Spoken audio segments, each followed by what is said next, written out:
Okay guys, yan, palit tayo ng speedometer gearbox. Naka-order ako ng hindi lahat siya guys, hindi itong assembly. Dahil naputol yung speedometer cable dito, hindi ko na matanggal yung karugtong sa loob. Gagawin ko ay initin na lang natin sa apoy para matunawin na mismo natin yung plastic niya sa loob, yung mga gears niya sa loob. At palitan natin, naka-order na tayo online. Palitan natin yung gear niya sa loob. Yan, tara. So guys, ito na, tanggal natin yung kanyang speedometer gearbox. Yan. Yan, disclaimer guys ha, hindi po ako mekaniko. DIY lamang po tayo. Ito guys ang papalitan ko, itong concern ko. Yan. Hindi ko matanggal yung piraso pa ng speedometer cable na plastic na original, matigas. Yan. Ito yung kanyang gear, saka yung washer. Pero nag-order tayo guys online. Kasama to yung gear mismo, saka ayun o, may gear to yun. Ito diba? Yun. Yan, nakabili tayo online, 81 pesos. Sirain mo ade. Tingnan natin kung yan ba yun.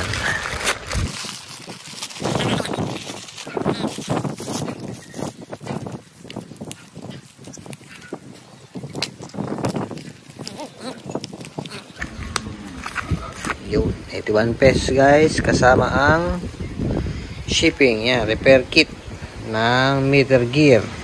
Wala, pang XRM. Yun, XRM. So, buksan natin guys.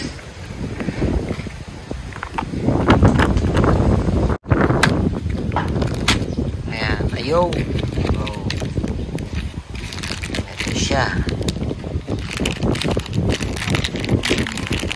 Ayan siya guys.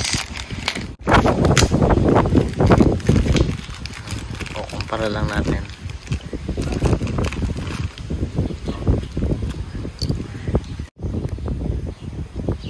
Yan, parehas naman.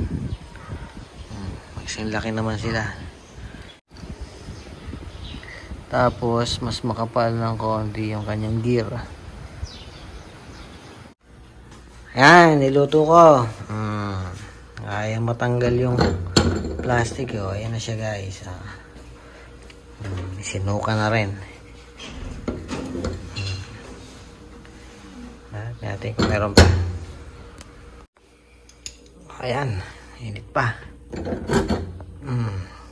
Yun, tanggal na yung plastic. Tunaw na. So yun guys, nalinisan natin. Ayan, malinis yan guys. Ayan. Ang problema lang, hindi pumasok to. Hindi sumagad. Hanggang dyan lang. Ayan guys.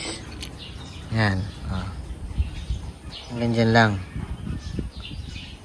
Kasi medyo malaki to. Ihahin natin ng konti para lumit ng konti. Ito muna lalagyan natin ng mga grasa. Yan, assemble natin guys.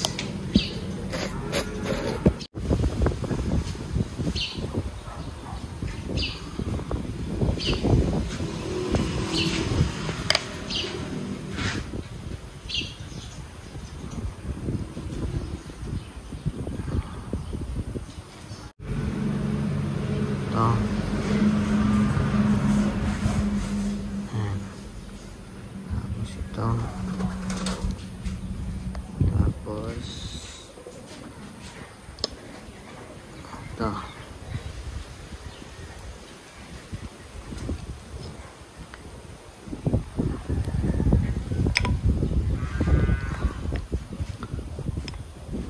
Ayan. Tapos yung busing.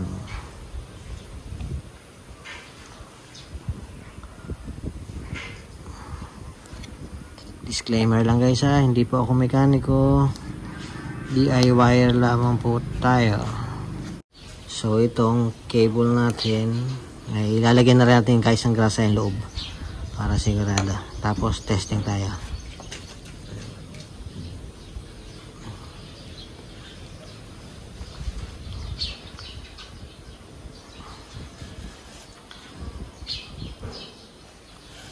Anya.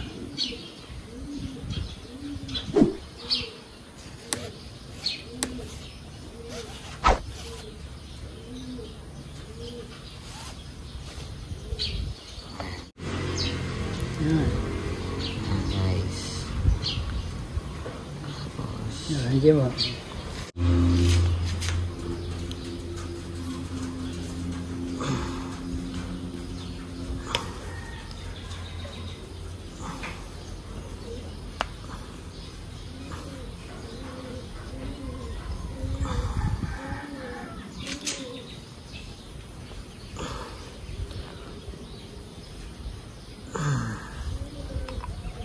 Tigas.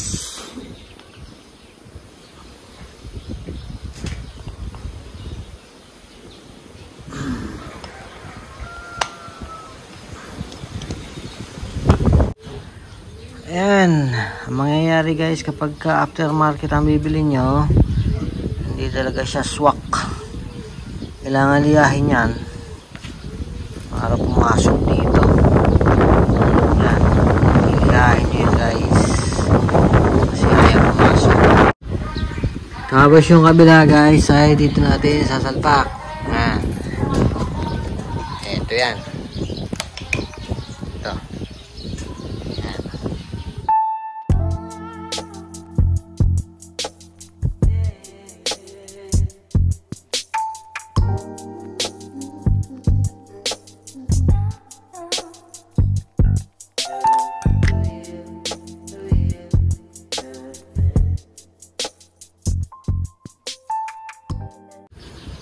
Hi guys, gumagana na siya.